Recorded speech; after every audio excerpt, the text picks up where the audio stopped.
今天和大家一起去瑞士，全球第一个永久中立国，虽地处中欧腹地，却在2次世界大战中都因中立而幸免于战火。也因此，包括联合国、世贸组织、世卫组织、国际奥委会在内的众多国际组织的总部都设在瑞士。除了因为它实行自由经济政策，实现了高度富裕，它竟然也是全球创新指数排名第1的国家。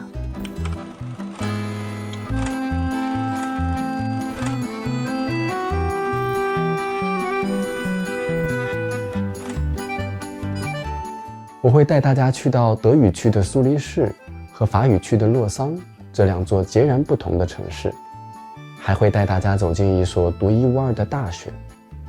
全校只有1个专业，高达97%的毕业生都能找到很不错的工作，但却有1半多的学生并没有从事所学专业的工作。他们究竟是怎么做到的呢？现在就跟我一起去看看吧。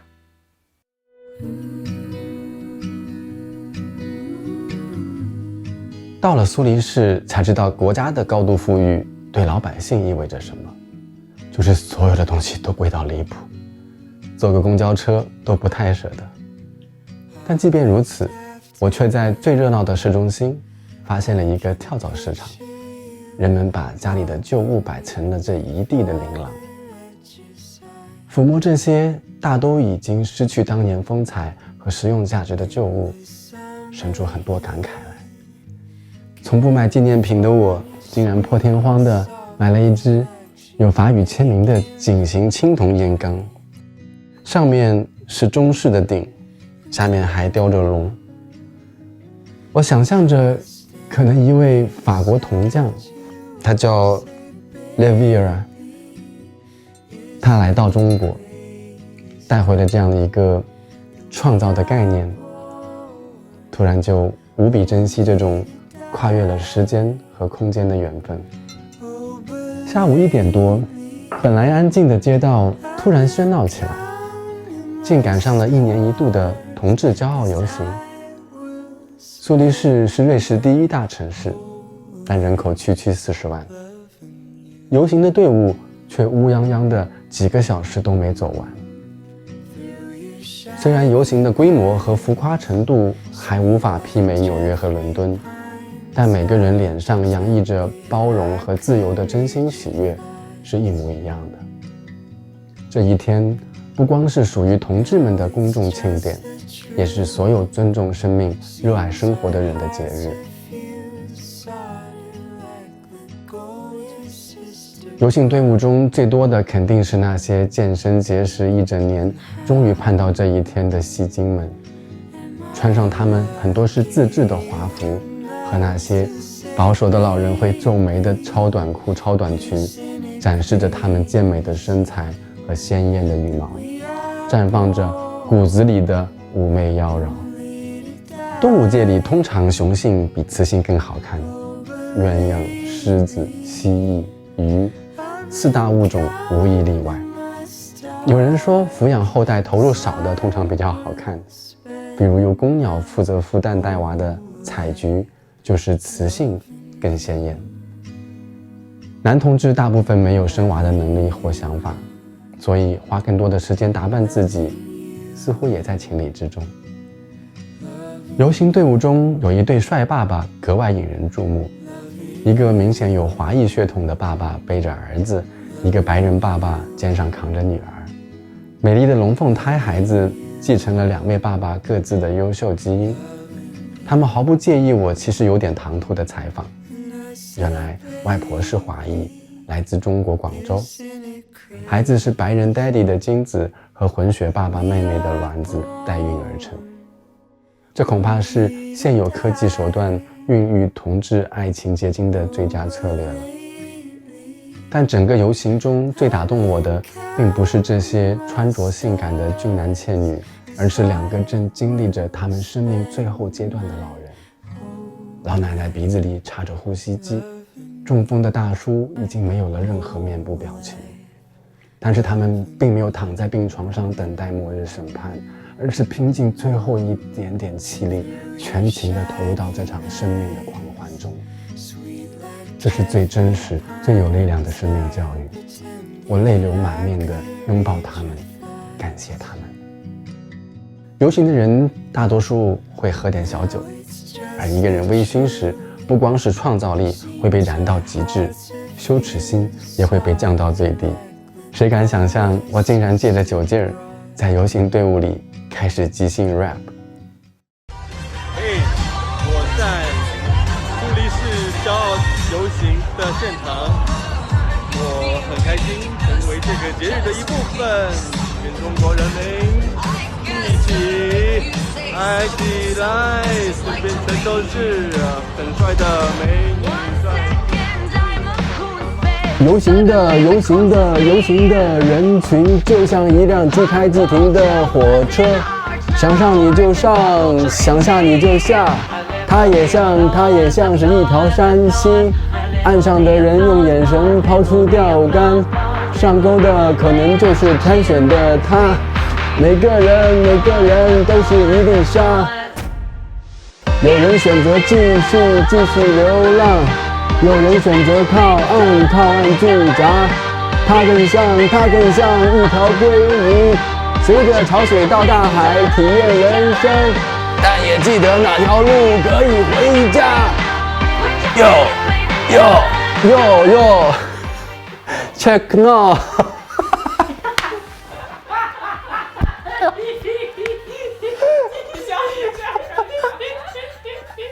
我太尴尬了。游行结束并不代表节日终止，人潮久久不散，整条街成为露天狂欢的舞池。你知道什么叫节日吗？就是大家无论如何停下工作，过一天无忧无虑的日子。感觉我们现在已经没有什么节日了，只剩下放假而已。端午节就是吃粽子吗？端午节是让大家围坐着说笑着包粽子，然后才一起吃啊。但其实比以往传统节日更可怕的是，我们在追逐名利的忙碌中，丢失了享受当下幸福的能力。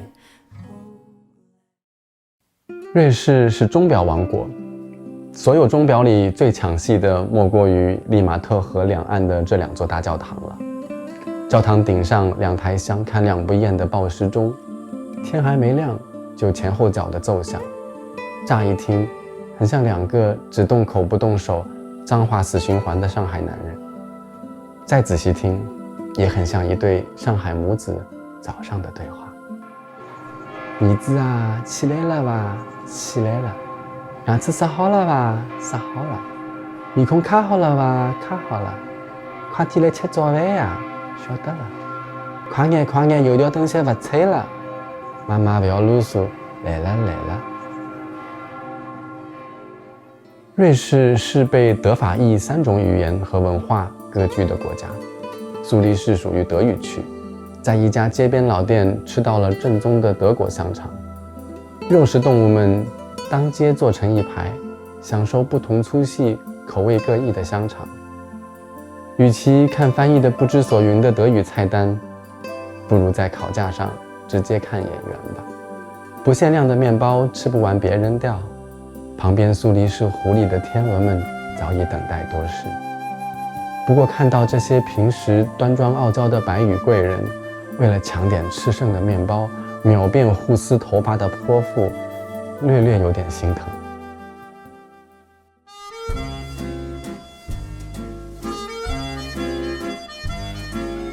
而洛桑则代表了占比22%的法语区。一下火车，当雄壮的 Dank 变成了婉转的 Merci 之后，马路上连人的尺寸也感觉小了一号。早在公元4世纪就开始建成的洛桑，光名字本身已经美得让人浮想联翩。我到的时候已是傍晚，但欧洲夏天的太阳下班特别晚。9点钟，远处的雪山顶瞬间被染成炭火色。这场压轴的魔术表演隆重谢幕后，几盏凡间灯火把黑丝绒的舞台映成幻境。我向来批判大学排名，但是对于专业排名，我保留几分尊重。坐落在阿尔卑斯山麓的瑞士洛桑酒店管理学院 EHL 成立于1893年，是全球第一家酒店管理学院。在2019年 QS 全球酒店管理学院排名中，终于打败了美国内华达大学拉斯维加斯分校，荣登榜首。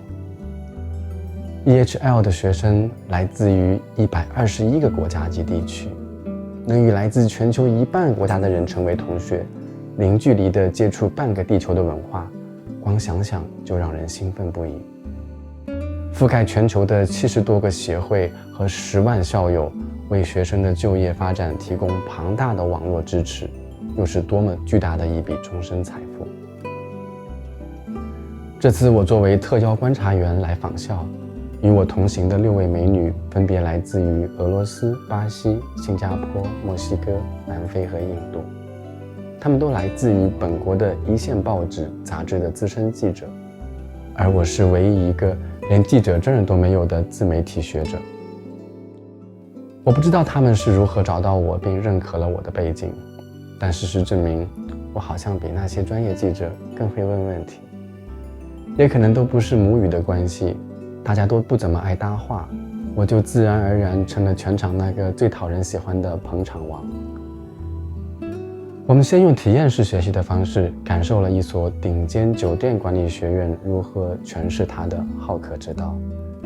负责接待我们的 Lucille 先带我们去山上600年的酒庄品酒。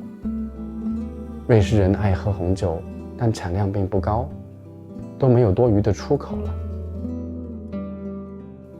比红酒更出名的是瑞士巧克力，可惜华人的味蕾在奈田度上甘拜下风，即使是最黑的果仁款，我仍觉得无福消受。老城广场里伫立着一座正义女神像，国王、苏丹、教皇和大法官都仰望着她，无论是谁都不能凌驾于她手持的公平秤之上。每小时会有小人出来跳舞的 Omega 报时钟，一丝不苟地记录着洛城的沧海桑田。藏标耐寒的纹身男子和他的狗宠一起在日内瓦湖里游泳，天鹅和野鸭悠然见雪山的身影，提醒人类并不是地球唯一的主人。奥林匹克博物馆门口的雕塑成了与我同台的演员，太庙前情侣旁若无人的埋胸深吻，诠释了佛教的喜悦和包容。给皮划艇充气的努力解释了瑞士为啥没有太多胖子。市长出席集市派对，只因为新增了一条24路环湖巴士。虽然只是半天的行程，但每一个步骤都安排得贴心又恰到好处。正式访校那天，在校门口迎接我们的 Sharif 是埃及人，跟我有着同一个阿拉伯语名字。Sharif 年少时痴迷中国武术，曾在少林寺附近的村子里待过1个多月拜师学艺，并深度体验了河南的乡村文化，见到我倍感亲切。学校为每位嘉宾配对了一个来自本国的留学生大使，带我们导览校园，介绍学校和自己的留学经历。7月即将毕业的云来自广州，迁就我对阳光的钟情，在户外接受了我1个多小时的采访。当谈到4年留学生活的收获时，云说他的父母和朋友们都觉得他彻底变成了另一个人。他说，我比以前更大胆了，以前我其实是一个很内向，不会主动跟人说话的人，但是通过这4年，我变得更加自信，愿意去尝试不同的领域，会有自己的主见。与组员的合作跟老师的互动，都让我的价值观及行为方式产生了巨大的改变。EHL 重视培养学生的人际交往能力和跨文化素养，以用户为中心的思维和通过团队协作来解决问题的实践学习，这样培养出来的软实力是受用终身且可迁移的。这也是为什么当我问到云父母花了200多万让他在瑞士留学是不是值得的时候，云坦言不管是对他还是对父母来说，他性格上的蜕变和对未来的信心，都让他觉得这笔费用物超所值。学校要求学生每天穿正装，男生在第1年不可以蓄须，走在校园里仿佛进入了一个商务洽谈会场。还好风景如画的校园和青春洋溢的面庞平衡了严肃的气氛。学校并不禁烟酒，这是成年人该有的选择和自由，而学生们最喜欢聚集聊天的地方正是烟灰缸的附近。除了有限的纸笔学习，更多的学习都来自于实践。第1年和第4年的下学期都是大段的实习时间，学校里到处都是餐厅和咖啡馆。大1新生需要在酒店餐饮的所有岗位上接受轮训。午餐会被安排在校园里的米其林1星餐厅，学生侍者中规中矩地为我们斟酒添菜。法式餐饮以它用料的考究和装盘的艺术性深得我心。微微煎过的鹅肝上撒上脆脆的干草莓渣，肆无忌惮地撩骚你的味蕾。土豆泥压成的细绳子，缠绕的烤鱼，创意可嘉。把 pesto 酱说成 wasabi 酱的学生特意返回来郑重跟我道歉。中国入药不入菜的大黄，腌制后的口感非常特别。餐饮总教头 Patrick 不但给我们讲解了这些美食的原料和制作过程，还破例让我们偷窥了忙碌而有趣的后厨。每个学员都在用创作艺术作品的专注来料理食物。坐在我身边的 Schmidt 教授是负责研究生院的副教务长，在中欧商学院的合作项目里教过课。他对中国风土的基本了解和对川菜的尊重，让我们的聊天愉快且深入。他分享了科技和可持续的概念在未来10年对餐饮业的影响。我用中国人从不丢弃动物身体的任何部分来解释中华美食的百变无穷，并回应他对全球食物浪费的担忧。EHL 其实只有一个专业，每个学生都要学习旅游、餐饮、酒店管理相关领域的所有知识。虽然如此定向的培养，高达97%就业率的毕业生里，却只有47%去了酒店旅游相关的岗位。那剩下的50%都去了哪里呢？他们凭什么能胜任那些工作呢？带着这些好奇，我采访了执行校长。他的回答简短有力，在 EHL， 学生们其实只专注于学会2件事：如何与人相处，如何解决问题。如何突破专业壁垒去培养人，并赋予学生可以终身受用的软实力，是学校最关注的事情。21世纪，我们需要跟来自各国的人打交道。人工智能在短时间内应该还不能掌握这项技能。有了跨文化的 people skill 和服务意识，有了同理心和解决问题的能力，无论你去到哪里，都不愁找不到工作。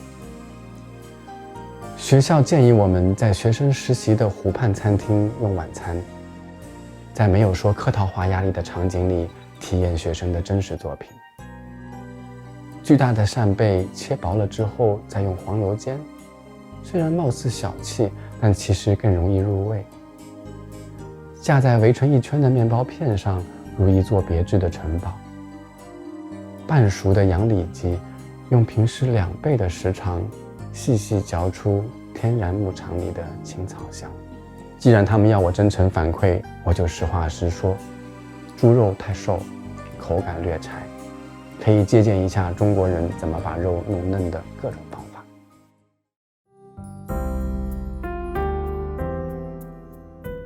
第2天一早，我们就被拉去校园北边的一个小村镇。政府把几幢废弃的旅馆、邮局和仓库交给洛桑酒店管理学院，改造成一个创新创业中心。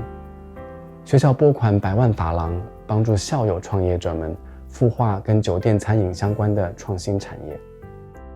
我们连听了4场创业者们的路演，能让互联网用户跳过平台直接跟酒店砍价的 APP，在手机端自动生成的营养午餐盒和健康课程，为极限运动者提供外卖的健康空气。且不说这些项目本身的可操作性，但创新创业的精神永远值得鼓励。第二天的午餐，校方安排我们体验饭菜质量绝对不输给谷歌的学生食堂，但最大的区别是，所有的食物和服务都由学生完成。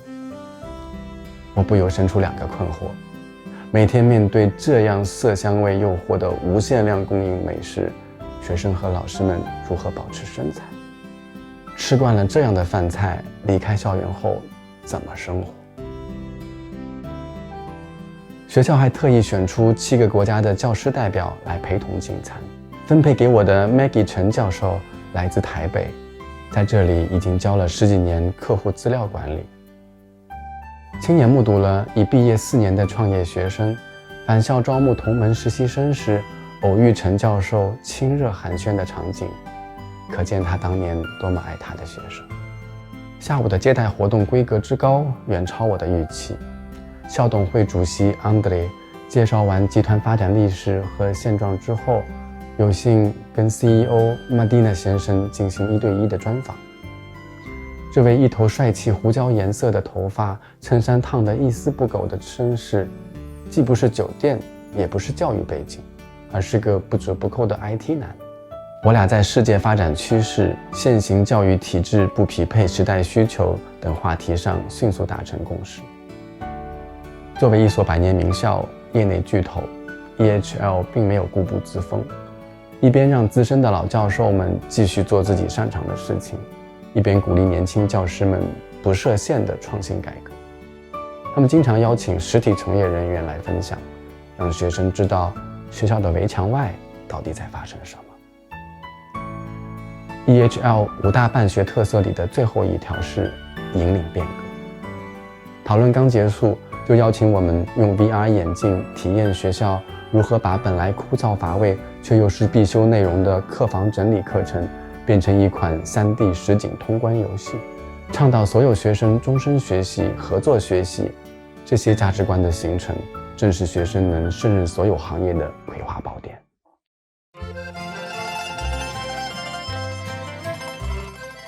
告别晚宴安排在 UNESCO 认证过的 Lavaux 悬崖餐厅，水深300米的日内瓦湖尽收眼底，据说把埃菲尔铁塔丢进去都露不出头。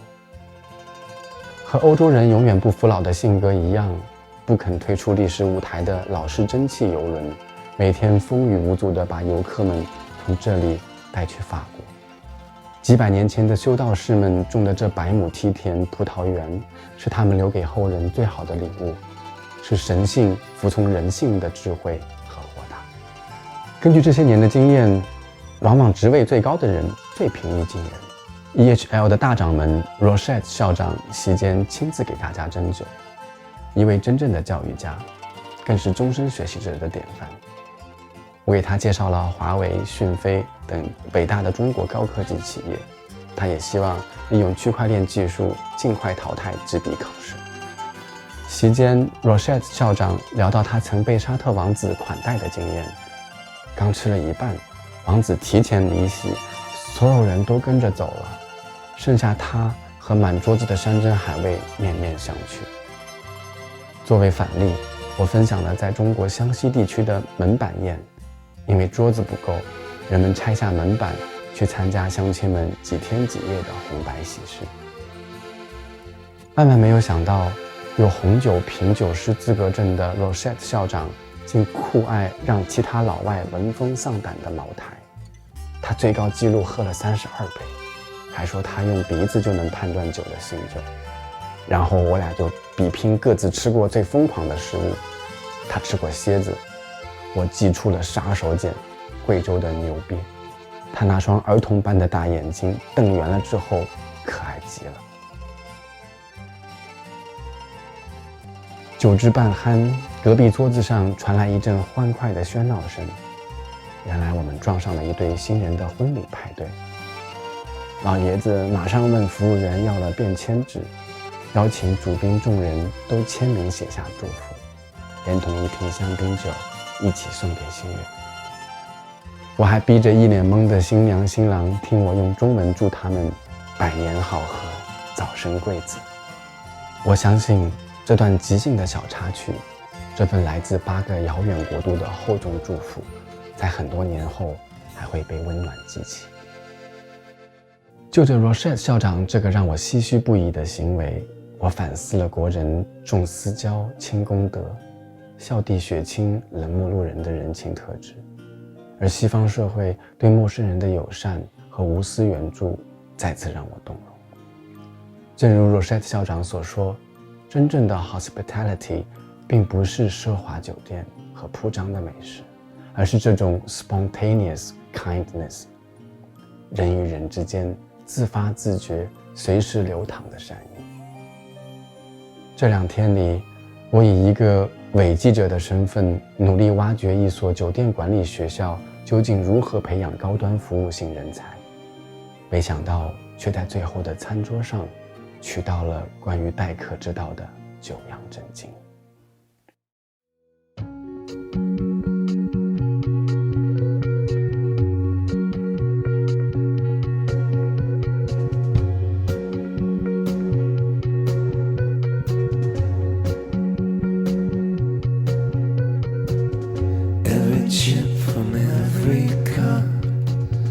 Every promise given up, every reason that's not enough is falling at your feet.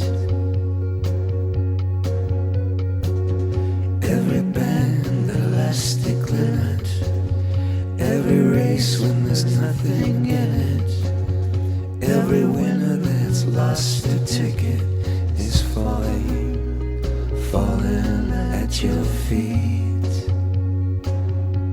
I've come crawling, falling at your feet. Everyone who needs a friend, every life that has no end, every knee not ready to bend is falling at your feet. Oh, I'm falling at your feet.